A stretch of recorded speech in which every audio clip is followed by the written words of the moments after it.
dicerahin ininya hilang. Ininya kalau ini. Ya, Tribuners, terkait dengan acara konsolidasi Partai Golkar di Lampung pada Sabtu hari ini, kami sudah merangkumnya ke dalam beberapa poin pernyataan.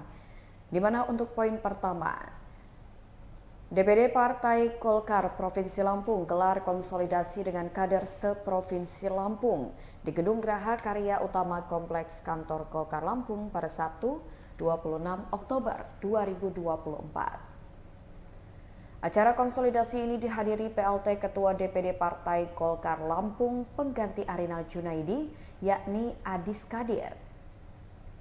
Sejumlah anggota DPR RI fraksi Golkar dari Provinsi Lampung seperti Hanan Arozat, Riko Minoza, dan Aprozi Alam turut hadir dalam acara konsolidasi.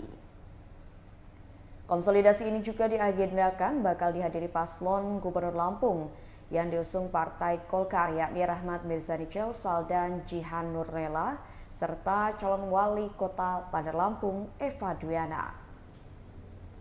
Sekretaris DPD Partai Golkar Lampung Ismet Roni mengatakan konsolidasi ini adalah momen yang sudah lama mereka tunggu.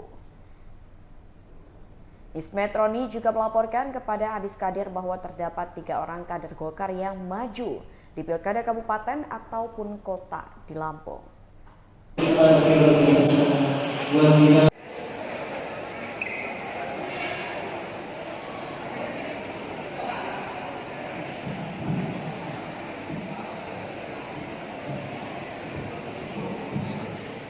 Assalamualaikum warahmatullahi wabarakatuh. Kiranya Engkau sedang tidak sebagai tempatkan rahmat.